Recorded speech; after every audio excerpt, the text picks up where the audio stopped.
On se retrouve avec Jean-Marc Zulesi, donc vous êtes député de la 8e circonscription des Bouches-du-Rhône. Qu'est-ce que vous attendez de ces rencontres de la finance verte? D'abord, travailler sur une démocratisation de la finance verte pour que le maximum de nos concitoyens soient au courant des opportunités qu'il y a dans le financement de la transition écologique, de la biodiversité, et puis que nous puissions travailler sur des propositions permettant de développer cette finance verte, notamment dans le cadre de la discussion budgétaire. Il est de la responsabilité des parlementaires de porter des propositions, et donc dans ce cadre-là, je souhaite saluer l'action qui est menée aujourd'hui. Et justement au niveau du Parlement et plus largement du gouvernement, puisque vous faites partie de la majorité Renaissance, quels outils sont mis en place pour aider les entreprises comme les particuliers à se lancer dans la finance verte? Il y a plusieurs points. Le premier sujet, c'est le fait de travailler main dans la main avec les collectivités territoriales qui sont au cœur aussi de cette transition écologique. Alors on souhaite mettre en place ce qu'on appelle des budgets verts. L'objectif, c'est que les collectivités territoriales puissent présenter un budget vert qui, en fin de compte, fasse état des investissements en lien avec la transition écologique. Le deuxième sujet, c'est la transformation de notre économie, de notre industrie, à travers un texte de loi qui s'appelle le texte de loi Industrie verte. Et moi, je souhaite aller plus loin, notamment en imposant, en accompagnant des entreprises à financer la transition écologique, telle que d'autres entreprises peuvent le faire. Je pense notamment à la Maïf qui a mis en place un dividende écologique. Je trouverais intéressant que ce dividende écologique soit généralisé à toutes les entreprises. Donc ça, je l'ai porté dans le cadre du débat budgétaire. Malheureusement, je n'ai pas eu d'avis favorable, mais je continuerai à le porter dans les années à venir. Qu'est-ce qui a fait qu'il n'y a pas eu d'avis favorable sur ce projet? Disons-le, c'est une idée qui est très innovante et qui engage énormément l'entreprise, puisqu'il s'agit de sacraliser 10% de ses bénéfices à la transition écologique. Et donc, partant de ce principe-là, vous imaginez que toutes les entreprises ne sont pas encore dans cette dynamique. D'où l'importance notamment de ces rencontres pour sensibiliser, pour démocratiser sur le rôle de la biodiversité, sur le rôle de la transition écologique. Justement, vous parliez, est-ce qu'il faudrait un accompagnement pour aider les entreprises? Est-ce que l'État peut faire quelque chose pour les aider à se lancer dans le processus? Oui, bien sûr, on le fait avec le texte de loi Industrie verte. On a des crédits d'impôt qui accompagnent cette transition écologique. Il faut continuer à le faire, il faut l'accompagner, notamment avec des services de l'État. On le voit ici sur notre territoire avec un sous-préfet qui s'appelle Régis Passerieux qui est engagé sur cette transition écologique, sur cette transition industrielle, et donc c'est l'objet même des discussions que nous avons à l'Assemblée nationale. Est-ce que le territoire de Provence-Alpes-Côte d'Azur est en bonne voie? On a plein de projets qui se développent, industriels notamment à Fos. Qu'est-ce que vous en pensez? Comment vous accompagnez ça?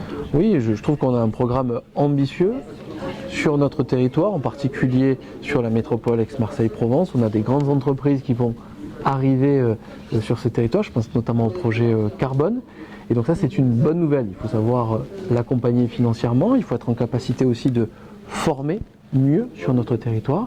C'est un premier point. Et puis deuxième point, accompagner les entreprises qui sont d'ores et déjà présentes. Je pense notamment à ArcelorMittal qui est engagé dans un process de décarbonation, notamment avec un four électrique. Et donc dans ce cadre-là, il y a des investissements publics qui accompagnent cette transition. Donc oui, notre territoire s'engage et il faut l'accompagner dans ce changement. Est-ce qu'on est sur la bonne voie par rapport aux autres collectivités en France? Est-ce qu'on est en retard? Est-ce qu'on est en avance?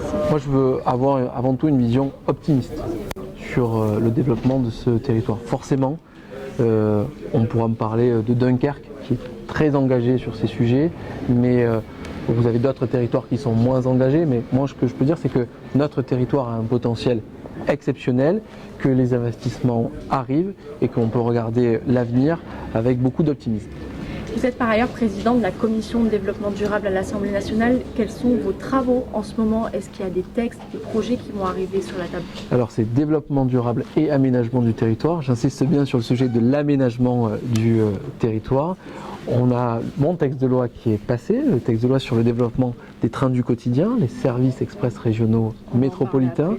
On a un sujet lié au nucléaire aussi, avec des sujets de sûreté, puisqu'on va avoir un texte de loi sur la fusion entre l'IRSN et l'ASN. Des sujets liés à l'eau aussi, puisque j'ai décidé d'en faire une priorité de la Commission du développement durable et de l'aménagement du territoire. L'eau face aux défis du changement climatique. Et puis, dernier point, lié à l'économie circulaire. J'aimerais que nous ayons un nouveau texte sur l'économie circulaire pour que nous puissions avoir une politique encore plus ambitieuse sur les déchets, que nous puissions véritablement transformer la vision que nous avons aujourd'hui des déchets en ressources. C'est-à-dire, comment on pourrait s'y prendre justement pour ça? C'est très simple. Aujourd'hui, on a un texte de loi, la loi AGEC, qui accompagne cette transformation.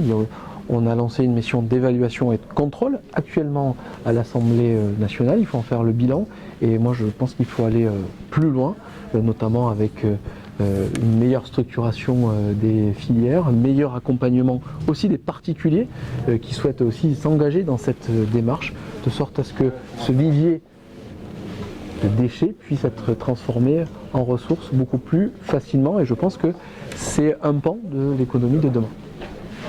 Pour finir sur les transports, vous parliez justement de votre proposition sur les SERM, les services express métropolitains, c'est bien ça? Les services express régionaux métropolitains.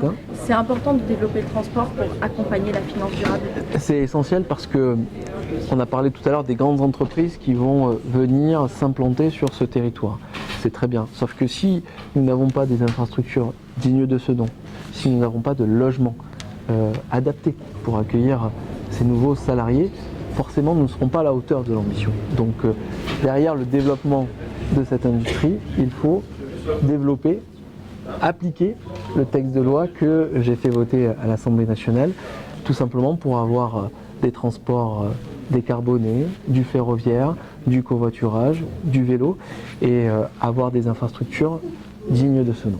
Et peut-être pour finir, quel est le calendrier? Est-ce qu'on sera à temps justement en termes de transport pour accompagner la décarbonation de l'industrie? Je sais qu'il y a beaucoup d'inquiétudes sur ce sujet et beaucoup de questions se posent. Mais encore une fois, moi je veux être dans une vision aussi pragmatiste mais réaliste et je suis certain que nous serons à la hauteur et que les collectivités territoriales, l'État sera en capacité d'accompagner cette démarche et développer des infrastructures dignes de ce nom, adaptées à notre territoire. Mais on peut s'y attendre pour quand? C'est une question, c'est pas une question de mois, soyons très clairs. On ne fait pas de nouvelles infrastructures ferroviaires en peu de temps. Donc c'est du moyen long terme, donc c'est plus sur une vision d'une décennie. D'accord, d'ici 2030. Exactement. D'accord, plutôt 2030. Merci beaucoup, Jean-Marc. Merci à vous. Merci. Bonne journée.